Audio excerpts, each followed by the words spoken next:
ورحمة الله وبركاته. لو عايزة تفرزي ورق العنب ويقعد معاكي بدل السنة سنتين، وعن تجربة هنقول بسم الله كمية من المية زي ما انتم شايفينها كده بتغلي، هنحط فيها بسم الله معلقة من الملح، مش هتبقى اهي نص معلقة، هنقول نص معلقة من الملح، ومعاهم ليمونة، عصير ليمونة بالقشر بتاعها بسم الله.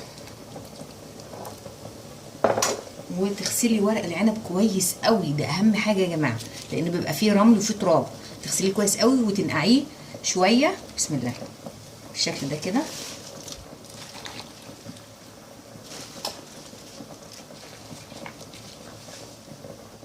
هحطه في الميه لحد ما اللون الورقه بتاعي يغير، بعد كده ايه نشيلها من الميه بربطتها اهي، بس مغسول كويس قوي ومنقوع لمده ربع ساعه على الاقل. بعد الغسيل تنقعيه ربع ساعه في الميه عشان تتاكدي ان الميه بتاعته بقت نظيفه اهي.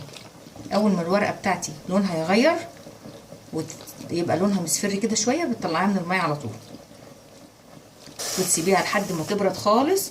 بعد كده هتشيلي العنق دي وبعدين تفرزيه زي ما الكميه اللي انت عايزاها بقى. بيقعد بدل السنه سنتين في الفريزر، ما بيحصلوش اي حاجه خالص اهي كده. خلاص انا شايفه ان الورقه خلاص اهي لونها غير خالص اهي بسم الله. تبداي بقى تطلعي من الميه اهي الورقه اللي اصفرت، شايفين لونها بيبقى كده، لونها مصفر شويه اهي. هتعملي كل الكميه اللي عندك كده، حتى لو كانت 10 كيلو كلها بنفس الطريقه اهي. تتاكدي بس ان الميه داخله جوه الحزمه بتاعتك اهي بالمنظر ده كده.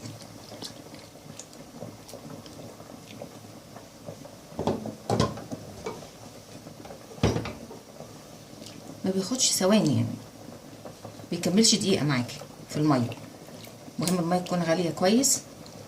نص معلقه ملح كبيره، عصير ليمونه كامله بالقشر بتاعها في قلب الميه بس كده. هنبدا بقى نخلص كل الكميه اللي عندنا بنفس الطريقه. شايفين بعد ما يبرد بتاخدي الورقه تشيلي منها العنق دي بالشكل ده بالسكينه كده، بتبقى بسرعه جدا. تفردي الورقه بتاعتك اهي، تحطيها كده وتاخدي بقى اهي بالطريقه دي، وتبداي ترصيهم بالشكل ده كده اهي.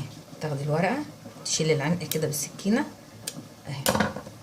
ولو مستعجله وما عندكيش وقت تقدري تشيليه زي ما هو كده، ولما تيجي تخرجيه من الفريزر ويفك هتبداي تعملي الحركه دي معاه، ما فيش اي مشكله خالص، مش هيقول لا يعني اهي. تبداي ترصيه كله بنفس الطريقه وتحطيه في الاكياس بالكميه اللي انت محتاجاها اهي. ويا ريت تجيبي ورق العنب اللي هو الورقه الوسط اللي زي دي كده، عشان تبقى المحشي وحده المحشي بتاعتها مظبوطه كده وشكلها حلو. هنعمله كله بنفس الطريقه. بعد كده قلت لك زي ما انا قلت لك، لو انت مستعجله تقدري تشيليه كده بالعيدان بتاعته في قلب الكيس وتشيليه في الفريزر، ولما تخرجيه يفك تبداي تشيلي العنق كده وانت رايحه تحشيه. ما تنسوش اللايك والاشتراك وتفعيل الجرس عشان يوصلكم مني كل جديد ان شاء الله.